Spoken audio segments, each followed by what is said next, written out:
Noong January 13, 2022, malinaw at maganda ang kalangitan sa Honolulu, Hawaii. Maagang nagising si Tokuhara Lily, 81 years old, ngunit may naramdaman siyang kakaibang kapa. Noong gabi bago yon, bandang alas 6 ng hapon, nag-text siya sa kanyang anak na si Tokuhara-chan. Sinabi ni Chan na bibisita siya at magdadala ng ilang lunchbox na siya mismo ang naghanda. Ngunit magdamag na siyang naghintay at hindi dumating ang anak. Inisip ni Lily na baka abala ito sa kanyang klinika at maaaring may bigla ang emergency kaya't hindi nakaalis sa trabaho.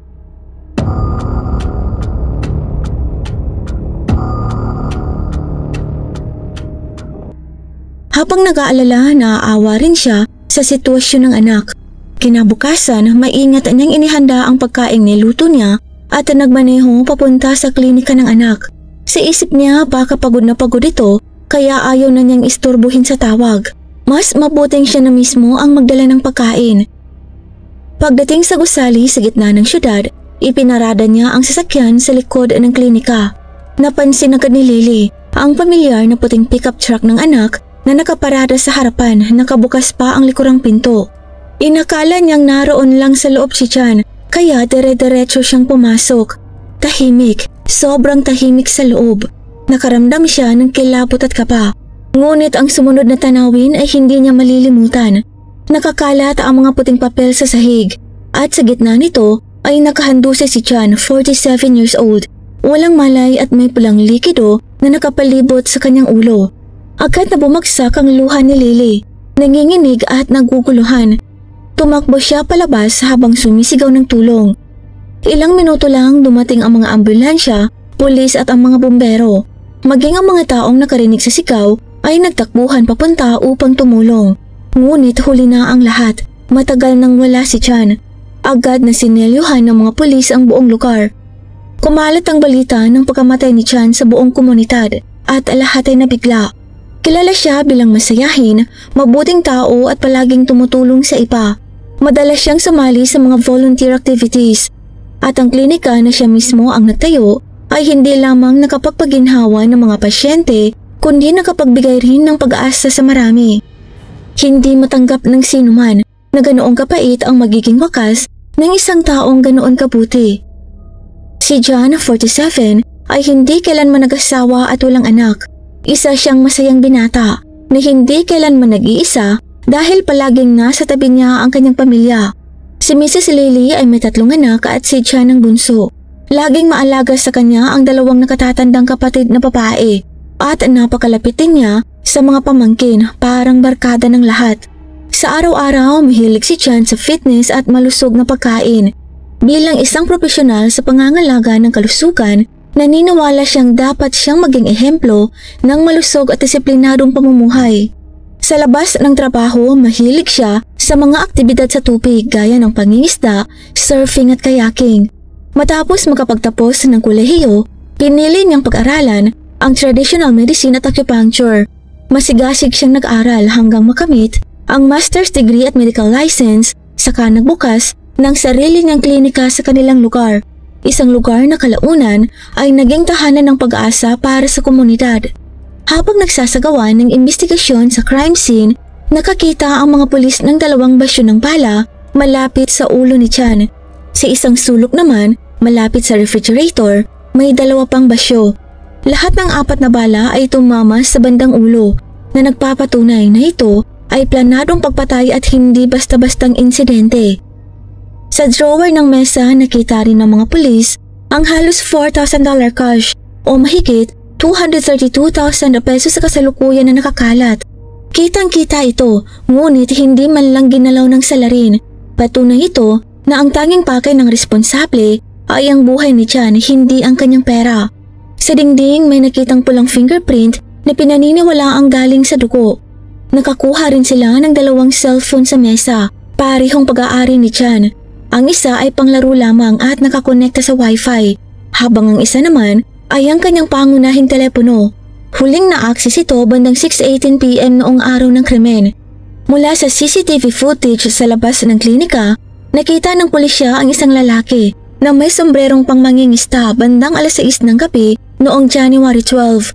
Diretso itong pumasok sa direksyon ng klinika ni Chan. Pagkalipas ng 48 seconds, lumabas din siya.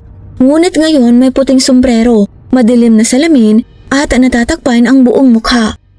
Dahil sa mahinang kalidad ng video, hindi matukoy ng mga otoridad ang kanyang tunay na hitsura. Bukod sa footage na yon, walang ibang taong nakita sa paligid bago dumating si Mrs. Lily. Dahil dito, halos walang matibay na clue ang nakuha ng mga investigador upang agad na matukoy ang salarin. Sa harapan ng ganitong sitwasyon, nagsimula ang mga pulis na gamitin ang oras ng huling aktibidad ng cellphone ni Chan upang siyasatin ang mga tala ng trapiko sa paligid ng gusali sa oras ng pinaghihinalaang krimen. Mabilis nilang natuklasan na bandang 5:57 ng hapon, may puting pickup truck na lumiko mula sa Finkton Highway papasok sa White Paho Station Road at pagkatapos ay tumungo pa kanluran bago huminto sa isang lugar na walang mga CCTV camera. Makalipas ng ilang minuto sa kasunod na kanto, may isang tao na nakita sa kamera na naglalakad papunta sa direksyon ng klinika. Kalaunan, lumitaw din ang parehong taong ito sa CCTV ng mga kalapit na tindahan at siya rin ang pinaghihinalaang lalaking nakita sa klinika ni Chan. Matapos suriin ng mabuti ang pickup truck, nakita sa ibang surveillance footage na ito ay tumatahak sa highway at sa masusing paghahambing, natukoy ng mga investigador na malamang ito ay isang Chevrolet pickup at ginawa sa pagitan ng 2014 hanggang 2016. Bagamat nakuha ng kamera ang harapan na plaka, sobrang labo ng imahe, kaya't hindi mabasa ng malinaw ng mga eksperto. May ilan namang nagsabing tila ito ay plakang may 3 letra at 3 numero. Mula sa impormasyong yon, agad na tinutok ng mga pulis ang paghahanap sa lahat ng puting Chevrolet pickup trucks na nakarehistro sa Hawaii. Sa kanilang database, 52 na sasakyan ang tumugma sa modelo. Pagkatapos ng sunod-sunod na investigasyon at pagtanggal sa mga hindi sangkot, 51 sa mga ito ang nakumpirmang inosente. Naiwan na lamang ang isang sasakyan at isang tao na naging sentro ng atensyon ng pulisya. Ang may-ari ng naturang pickup ay isang 32 years old na lalaking nagngangalang Eric Thompson, isang matagumpay na negosyante sa lokalidad na may sariling construction team. May maayos siyang hanap buhay at nakatira kasama ang asawa at 2 taong gulang na anak na babae sa isang magarang tirahan sa Honolulu. Sa karagdagang beripikasyon, natuklasan ng pulisya na makakilala pala sina Eric at Chan, ngunit ito ay 4 na taon nang nakalipas. Noong panahon na yon, ipinakilala sila ng isang kaibigan at tinulungan ni Chan si Eric na gamutin ang kanyang carpal tunnel syndrome, sakit na naiipit ang ugat sa kamay. Matapos ang gamutan, hindi na ulit nagkaroon ng ugnayan ng dalawa. Dahil dito, medyo nabigo ang mga pulis dahil walang sapat na dahilan upang iugnay si Eric sa krimen. Ngunit hindi nagtagal, may nadiskubre silang nakakagulat na ebidensya. Ang asawa ni Eric, si Joyce, ay isa rin palang pasyente ni Chan. Sa pagsusuri ng mga data sa cellphone ni Chan, lumabas na hindi lamang sila may ugnayang doktor at pasyente, kundi may tinatagong relasyon silang dalawa sa loob ng ilang taon. Kaya naman lumitaw ang tanong, si Joyce ba ang babaeng karelasyon ni Chan ang tunay na dahilan sa likod ng kanyang pagkamatay? Matapos ang 3 linggong lihim na investigasyon, naglabas ng pahayag ang mga pulis sa media tungkol sa mga bagong natuklasan. Lumabas na sina Eric at Joyce ay magkasintahan pa mula high school. Nagkakilala sila sa Kani High School at sa mga lumang larawan, makikita silang parehong maganda at matipuno, puno ng saya at pangarap. Noong January 14, 2014 sila ikinasal. Sadyang pinili nila ang petsang yon dahil yon din ay 13 anibersaryo ng kanilang relasyon. Napakagarbo ng kasal, ginanap sa isang beachfront villa sa Hawaii at tumalo ang marami nilang kaibigan at pamilya. Pagkatapos nilang makapagtapos sa University of Hawaii, ibinuhos ni Eric ang kanyang oras at lakas sa pagpapaunlad ng karera. Sa edad pa lamang niyang 20s, naging may-ari na siya ng construction company na may 12 ng empleyado at malalaking proyekto. Dahil sa maayos na kita, agad siyang nakabili ng bahay na nagkakahalaga ng $2 million para sa kanyang pamilya. Si Joyce naman ay tumigil sa pagtatrabaho upang maging sandigan ng pamilya. Inaalagaan si Eric at ang kanilang tahanan. Sa mga unang taon ng kanilang kasal, napakatamis ng kanilang pagsasama at marami ang humahanga sa kanila bilang perfect couple. Ngunit paglaon, lumipas sa mga taon at wala pa rin silang anak, bagay na nagdulot ng pag-aalala at kalungkutan sa mag-asawa. Kumonsulta sila sa mga doktor ng Western medicine, ngunit ayon sa mga pagsusuri, pareho silang malusog. Pinayuhan silang maghintay at magtiwala. Isang araw, isang dating guro sa high school na parehong naging teacher nila ay nakarinig sa kanilang sitwasyon. Sa malasakit, ipinakilala nito ang mag-asawa sa isang acupuncturist na si Jan Tokuhara na sinasabing nakakatulong sa fertility sa pamamagitan ng pagsasaayos ng daloy ng dugo.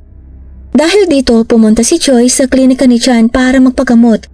Matapos ang ilang acupuncture sessions, sinabi ni Jan na may baras sa sirkulasyon ng dugo ni Joyce at kailangan nito ng karagdagang masahe upang tuluyang gumaling.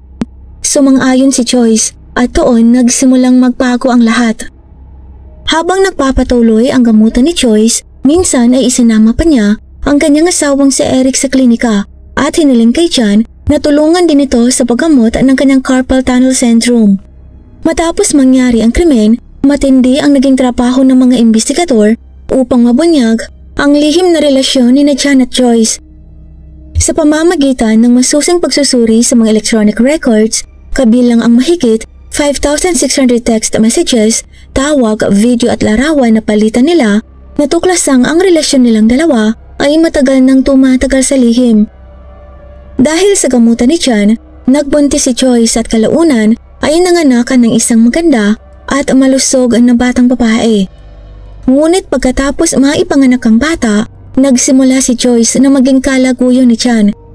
Aminado si Joyce na wala siyang balak makipaghiwalay sa kanyang asawa, ngunit handa siyang manatiling lihim na karelasyon ni Jan. Sa kanilang mga mensahe, kapwa nila malayang ipinapahayag ang malalim na damdamin nila para sa isa't isa. Kapansin-pansin din ang malaking agwat ng edad nila. Si Jan ay 15 years na mas matanda kay Joyce. Sa simula ng relasyon, si Jan ang mas porsigito sa pagpapakita ng interes. May mga araw na halos 15 sunod-sunod na mensahe ang ipinapadala niya kay Joyce. Ang laman ng kanilang mga usapan ay lubhang sensitibo, kabilang ang hubad na larawan, masiselang video at pribadong pag-uusap. Ngunit napansin ng mga investigador na bigla itong tumigil mga 6 na buwan bago nangyari ang krimen. Lumabas sa investigasyon na natuklasan pala ni Eric ang kanilang lihim na pagtataksil. Dahil palaging abala sa trabaho at madalas umaalis ng maaga at umuuwi ng gabi, isang araw ay napagpasyahan ni Eric na suriin ang kanilang home security camera. Doon niya nadiskubre ang isang nakapagtatakang eksena. Isang gabi habang siya ay nasa biyahe, nakita sa camera na lumabas ng bahay si Joyce bandang 1:00 ng madaling araw. Ang pinakakinabahan ni Eric ay nang mapansing iniwan ni Joyce ang kanilang sanggol na anak mag-isa sa bahay. Pagkalipas ng mahigit 30 minutes, muling nakita ang kotse ni Joyce na bumalik sa kanilang tarangkahan. Hindi mapakali si Eric, nagtaka siya. Saan kaya pumunta ang kanyang asawa sa ganoong oras? At paano niya nagawang iwan ang kanilang anak ng walang bantay? Sa paulit-ulit na pagtatanong ni Eric, hindi na nakatiis si Joyce at inamin ang buong katotohanan tungkol sa relasyon nila ni Jan. Subalit sinubukan niyang ipagtanggol ang sarili. Sinasabing si Jan ang unang nanligaw sa kanya at wala talaga siyang tunay na damdamin para rito. Umiiyak si Joyce habang nagmamakaawa ng kapatawaran sa kanyang asawa. Nangako siyang puputulin na ang lahat ng ugnayan kay Jan at muling magiging mabuting asawa at ina. Bagamat labis ang sakit na nadama ni Eric, sa huli ay pinatawad niya ang asawa matapos nitong manumpang hindi na mauulit ang pagtataksil. Ngunit ang paraan ng kanyang pagpapatawad ay labis na mahigpit. Pinaluhod niya si Joyce sa harap ng kanilang mga magulang, parehong pamilya at pinasulat ng formal na pangako na hindi na kailanman makikipagkalaguyo. At upang masiguro raw na hindi na siya muling pagtataksilan, nakaisip si Eric ng matinding paraan na kalaunan ay ibinunyag sa korte sa panahon ng paglilitis. Nang makapanayam ng pulisya si Eric at Joyce, aminado silang dumaan sa malaking pagsubok ang kanilang pagsasama dahil sa insidente. Ngunit giit ni Eric, nagbago na ang lahat matapos magsulat si Joyce ng kasulatan at humingi ng tawad sa harapan ng pamilya. Aniya, unti-unti nang nawala ang galit at puot sa kanyang dibdib at higit sa lahat, may anak siyang 2 taong kulang kaya hindi raw niya kayang gumawa ng ganoong kalupit na bagay gaya ng pagtapos ng tao. Sa unang tingin makatuwiran ang mga pahayag ng mag-asawa, ngunit habang lumalalim ang investigasyon, napag-alaman ng mga pulis na ang personal na buhay ni Chan ay mas magulo at masalimuot kaysa sa inakala nila. Sa loob ng maraming taon, may iba-ibang romantikong relasyon si Chan sa ilang kababaihang pasyente rin niya sa klinika. Sa katunayan, 2 sa mga babaeng ito ay nakipaghiwalay sa kanilang mga asawa dahil kay Chan. Dahil dito napaisip ang mga pulis, maaaring hindi lang si Eric o Joyce ang may motibong tumapos ng tao.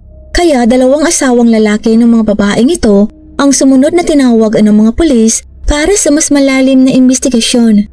Ang unang asawa na pinangalan ng Mark ay prangkang nagbahagi na noong una niyang natuklasan ang pagtataksil ng kanyang asawa, labis siyang nagdamdam at nagalit. Gayunpaman, habang lumilipas ang panahon, natutunan niyang tanggapin at bitawan ng sakit. Maayos nilang natapos ang kanilang kasal sa pamamagitan ng mapayapang diborsyo at kalaunan ay nakatagpo rin si Mark ng bagong kaligayahan sa piling ng ibang babae.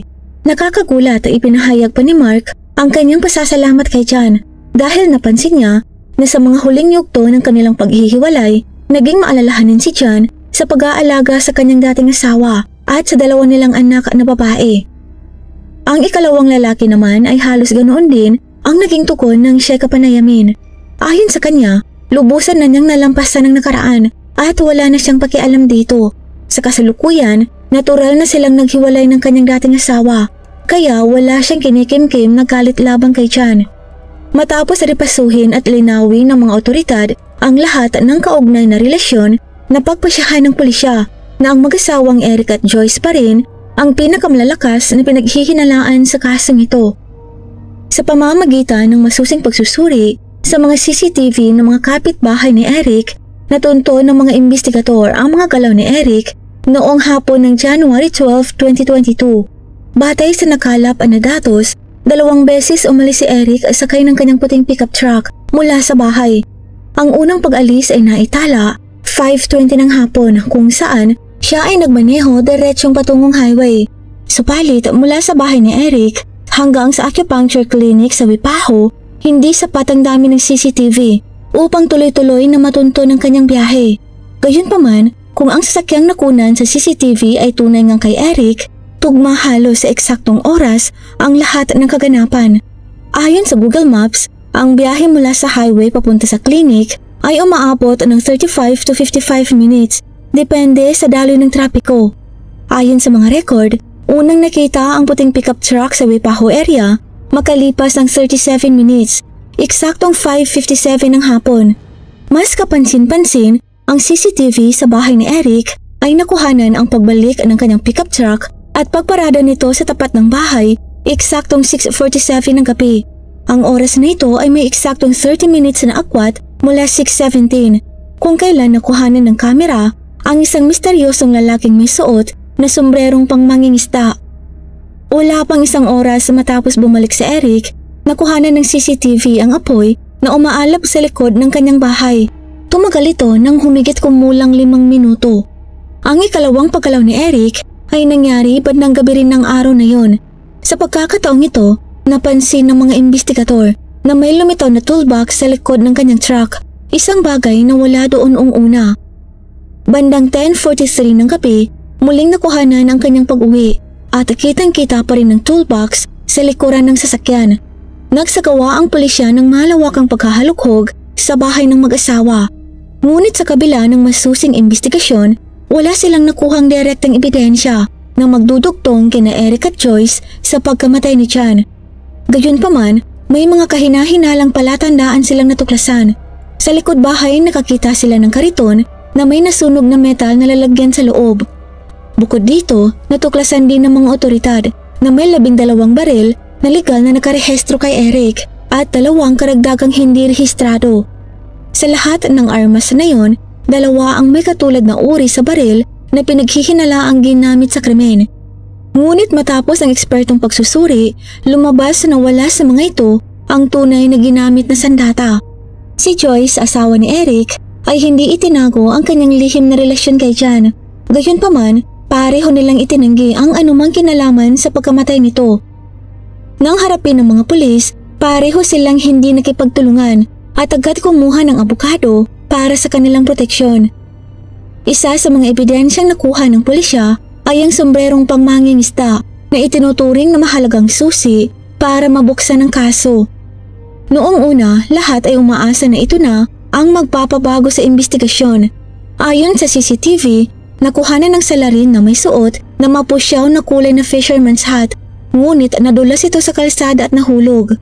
Makalipas ang 10 minuto, isang taong palaboy ang nakakita at pinulot ang sombrero. Isinuot na ito sandali, ngunit nang makabalik siya sa kanyang pansamantalang tirahan na gawa sa tolda, isinabit lang niya ito sa isang sulok at hindi na muling ginamit kailanman.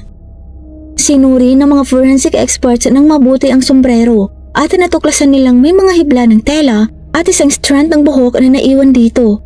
Kinuha nila ang mga DNA sample mula sa gilid at tuktok ng sombrero. Gayunpaman, hindi naging malinaw ang resulta ng pagsusuri tulad ng inaasahan. Lumabas na ang mga nakuhang DNA sample ay nagmula sa 2 magkaibang indibidwal. Ayon sa mga eksperto, hindi nila tuluyang maalis sa posibilidad na si Eric ay maaaring isa sa mga pinagmula ng DNA. Pagsapit ng araw ng mga puso, February 14, 2022, na siyang ika-18 anibersaryo rin ng pagkakakilala ni na Eric at Joyce, inaresto si Eric dahil sa 2 mabibigat na kasong kriminal, second-degree murder at illegal na paggamit ng armas sa isang krimen. Matapos magbayad ng $1 million na piyansa, pinayagan siyang makauwi habang hinihintay ang paglilitis. Nagsimula ang opisyal na paglilitis noong July 2023. Nakatuon ang prosekusyon sa motibo ng krimen. Ayon sa kanila, batay sa pagtataksil ni na Joyce at Jan, pati na rin sa brutal na paraan ng pagpatay, malinaw na emosyonal at personal ang motibong nagtulak sa salarin, isang krimeng dulot ng matinding galit at selos. Ginamit ng pulisya ang mga ebidensyang nakuha sa crime scene at ang timeline ng mga pangyayari upang suportahan ang kanilang teorya. Ayon sa kanila, batay sa Wi-Fi only phone ni Jan, may nakitang program na nagpapakitang nagsimula siyang maglaro ng isang mobile game bandang 5:40 ng hapon at hindi ito pinatay mula noon. Pinaniniwalaan ng pulisya na nagpo-post si Jan upang sagutin ang text ng kanyang ina at ilang sandali matapos niyang ibaba ang telepono, binaril siya ng lalaking may suot na sombrerong pangmangingisda na nakita sa CCTV.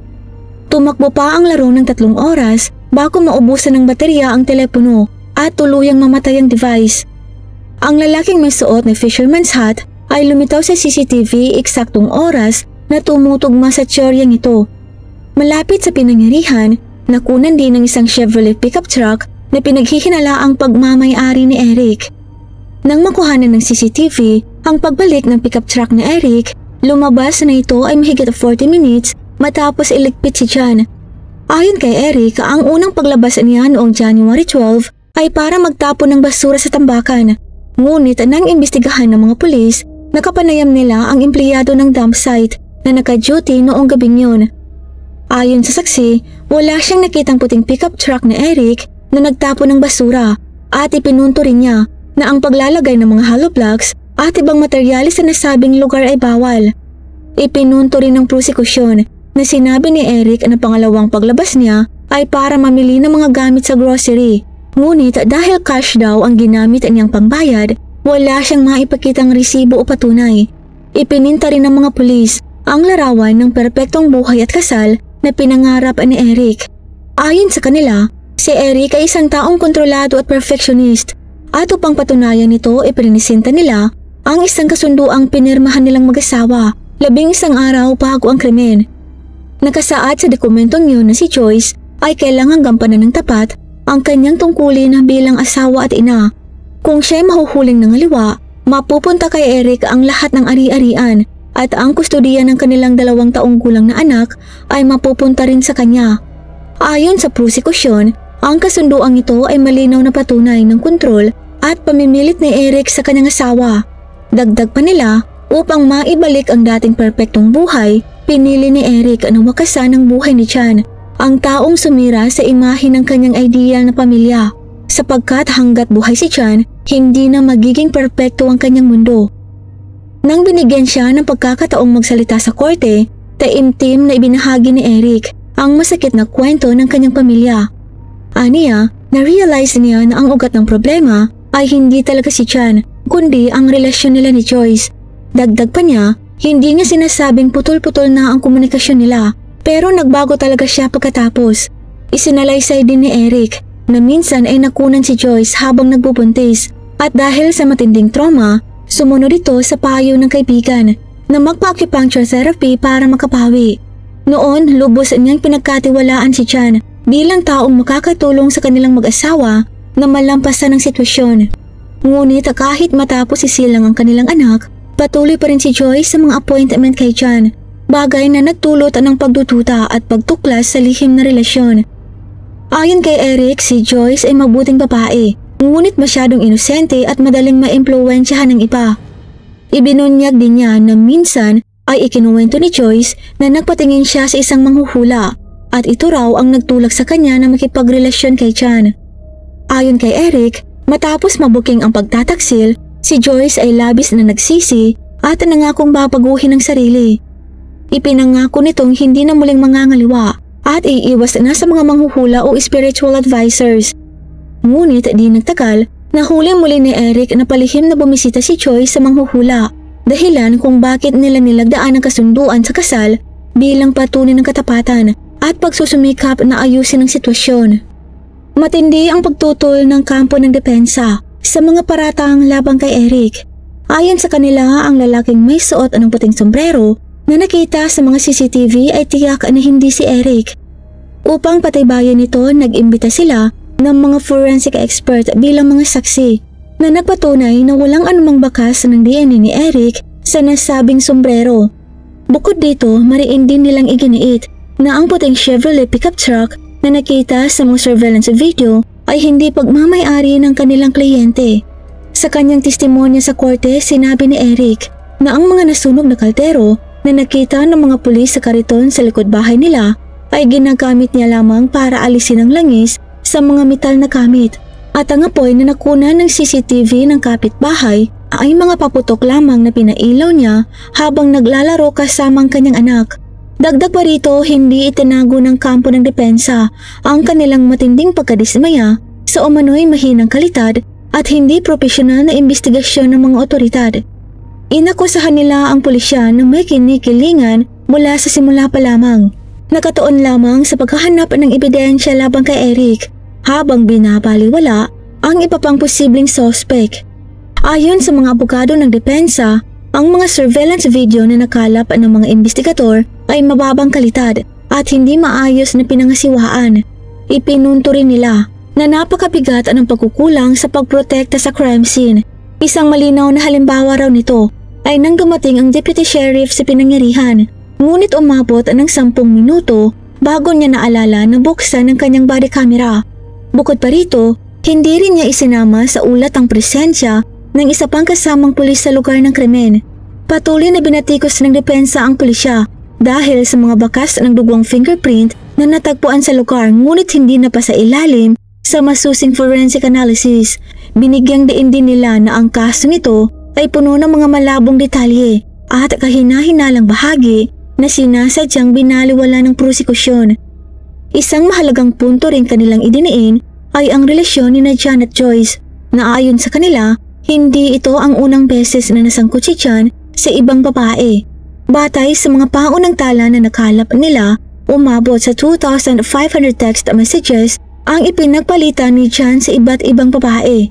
Ikinadismaya nila na bakit nila ipinagsasawalang bahala ng mga pulis ang mga babaeng ito bilang posibleng suspect at hindi man lang nagsagawa ng masusing investigasyon sa kanila.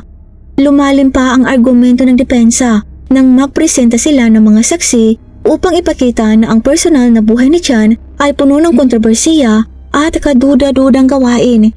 Inakusahan nila ang biktima na posibleng sangkot sa iligal na sugal na maaaring magpaliwanag kung bakit may natagpo ang $4,000 cash sa pinangyarihan, puro malalaking denominasyon ng pera. Ipinahayag ng mga abogado ng depensa ang kanilang matinding pagkagalit sa umano'y kawalang interes ng prosekusyon sa mga detaling ito na maaaring tuluyang makapagpabago sa takbo ng kaso. Pagkatapos ng ilang araw ng matinding pagtatalo, ginugol ng jury ang 3 buong araw upang masusing suriin ang lahat ng ebidensya at argumento ng magkabilang panig.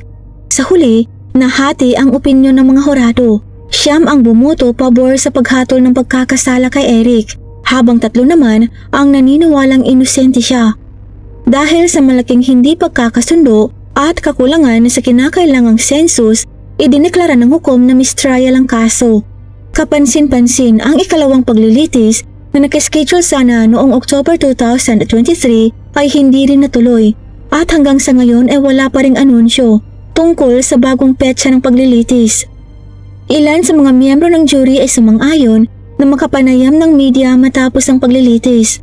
Ayon sa kanila, hindi pa rin sapat ang mga ebidensyang ipinakita ng prosekusyon at kailangan pa ng karagdagang patibay.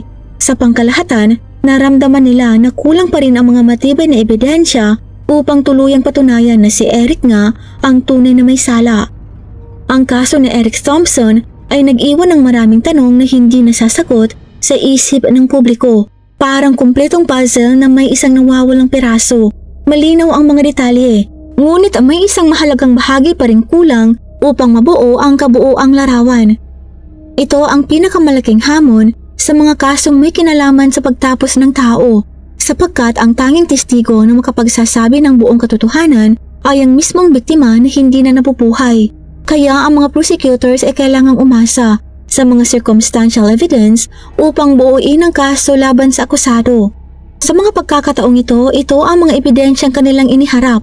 Ang timeline ng mga pangyayari na binuo ng pulisya, ang CCTV footage ng lalaking may suot na puting sombrero at nagmamaneho ng puting Chevrolet pickup kapareho ng pag-aari ni Eric. Ang eksena ng paghulog ng sombrero habang tumatakas mula sa opisina ng biktima.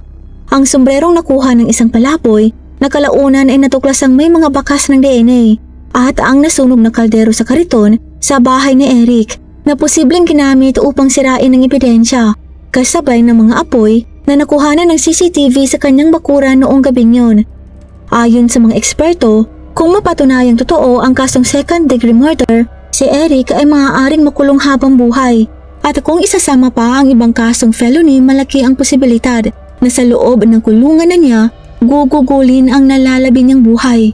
Kaya ngayon, ano po ang palagay niyo sa kasong ito? Si Eric ba talaga ang tunay na salarin sa pagtapos kay Chan o isang inosenteng taong nadamay lamang? Ibahagi niyo po ang inyong mga opinyon sa comment section sa ibaba. At maraming salamat po sa panunood. Sa muli, mag-ingat po tayong lahat. Magkita-kita po tayo sa susunod na kwento. Paalam!